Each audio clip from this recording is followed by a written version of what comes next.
Welcome back to The Curse of the White Knight, right here at Comicstorian. My name is Benny, and I'll be your narrator for this event. The White Knight universe is a separate universe in which we discovered that Batman became a little too aggressive with his war on crime, pretty much destroying half of Gotham, but the 1%ers allowed it to happen as it was good for their bottom line. Joker ended up taking a bunch of pills that allowed him to discover that he had a dual personality, one of the good guy, Jack Napier, and one of the bad guy, the Joker. He then got very close to Harley, who became pregnant, and she's now had twins in this universe with Joker being locked up. And the curse of the White Knight, the Joker has reignited Azrael, who has come into Gotham to become the new Batman, as Batman no longer wants to work for the 1%ers now that he knows that he's helping them. So they decided to hire a new Batman, and that is Azrael, who has some kind of a history with Batman, as the first individuals to settle Gotham were Edmund Wayne, Batman's late great ancestor, and Bakar, the late great ancestor of Azrael. To get a full scope of the story that's going on, I will give you the playlist down below, but let's go ahead and get into issue 6 of Curse of the White Knight, as Azrael is freeing Joker from Arkham Asylum. As Azrael and Joker begin to make their escape, Joker says that he really wants to know, did security just let you through because you looked like a cyber metal Batman?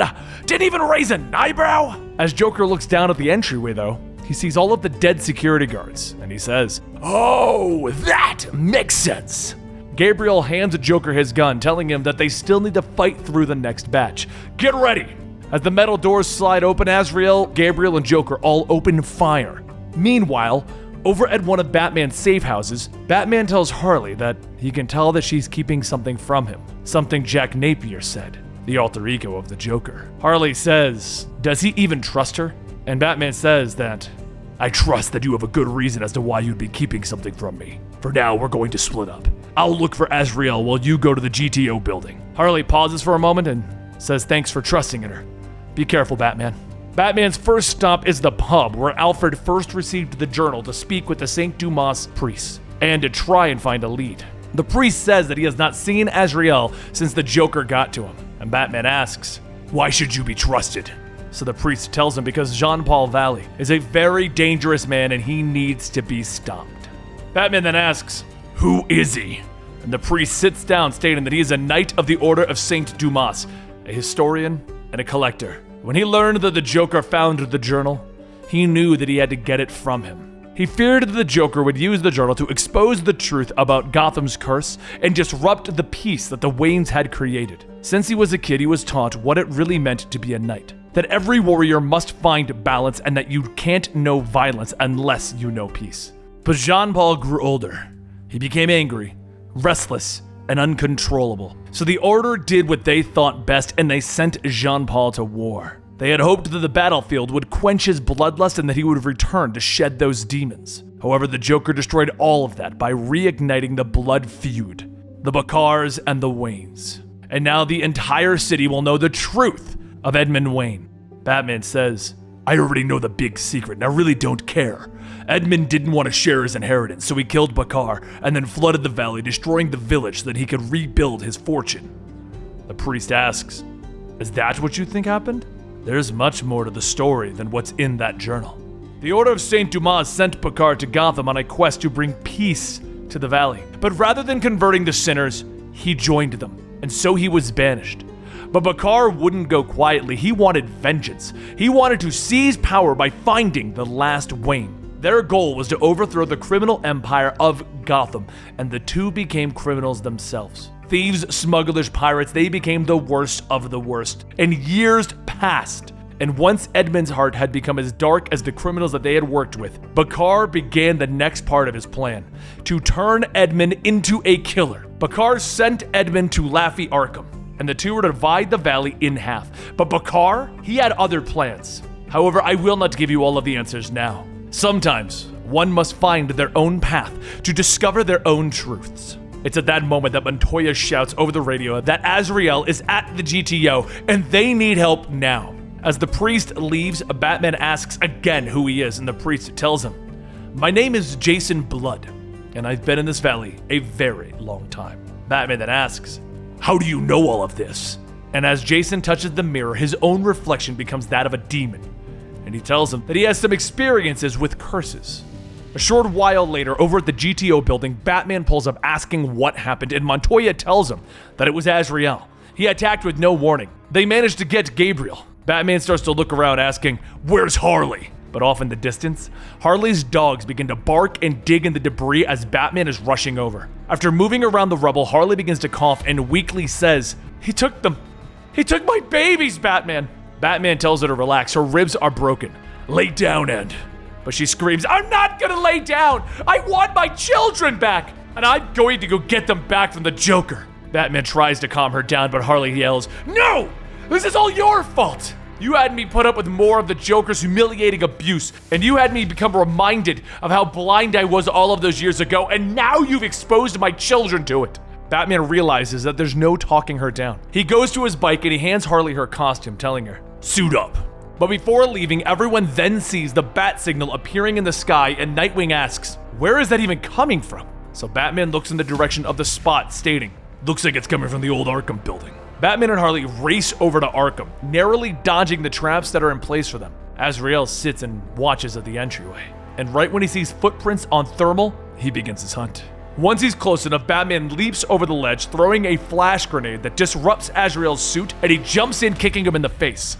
Meanwhile, elsewhere, Harley quietly walks through the halls, calling out to Jack that the Joker wants to murder their children. "We can't allow this to happen, Jack. You need to take control." The echo of the Joker rings throughout as he tells them, "This place is special. This is where I first met Harleen Quinzel, the virtuous woman who would care for anyone. That's why she was turned into Harley Quinn, to be Arkham's biggest embarrassment and inmate.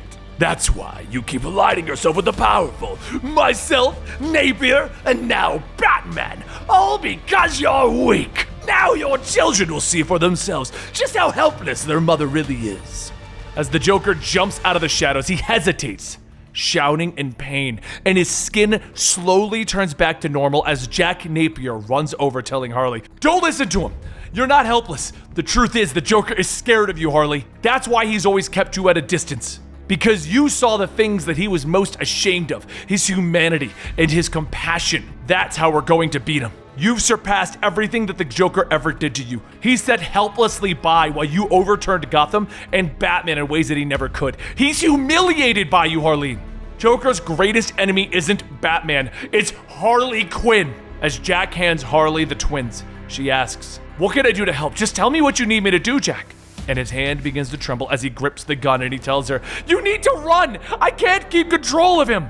As Harley turns to go, the Joker takes back control of the body, laughing as he points the gun at Harley's back. But before he could pull the trigger, Jack fights for control, grabbing a hammer, smashing himself in the face, or the Joker's face. Harley shouts that he did it, but Jack tells her no. She has to keep running. The Joker will never leave them alone. He'll never leave their children alone. There's only one way to end this, Harley. As she tries to help him up, Jack pushes her away, and he puts the gun beneath his chin. Harley yells for him not to do it, and as Jack is crying, tears streaming down his face, he tells her, "I love you, Harley." The gun begins to shake, and he yells, "I can't!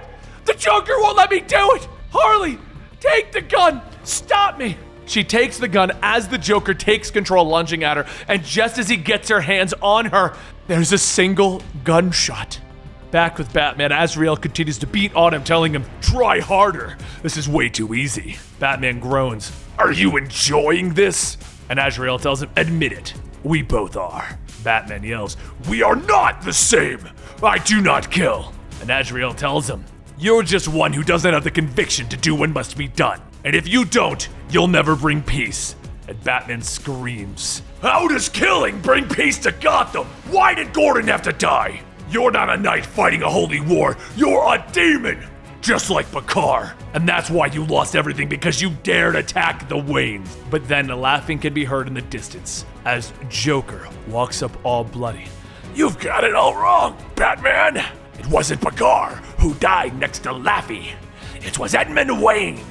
With Arkham dead, Bakar's plan was almost complete. All he needed to do was eliminate Edmund. And so he did. He could then steal Edmund Wayne's identity, flood the valley, and start rebuilding Gotham.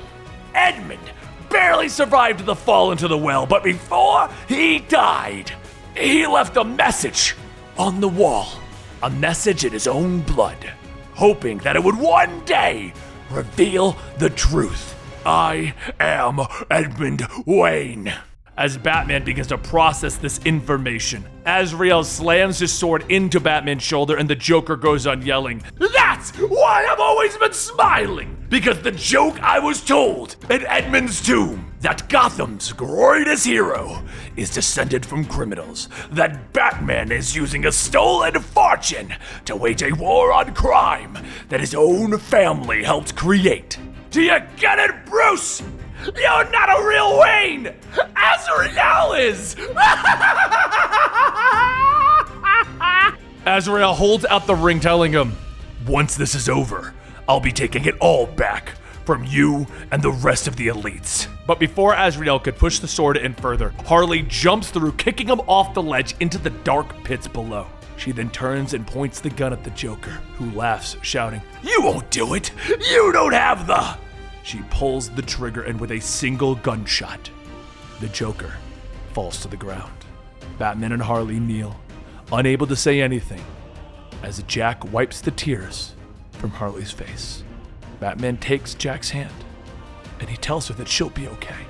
And Harley turns to Batman, holding him, as Jack Napier, finally in control, takes his final breath and passes on.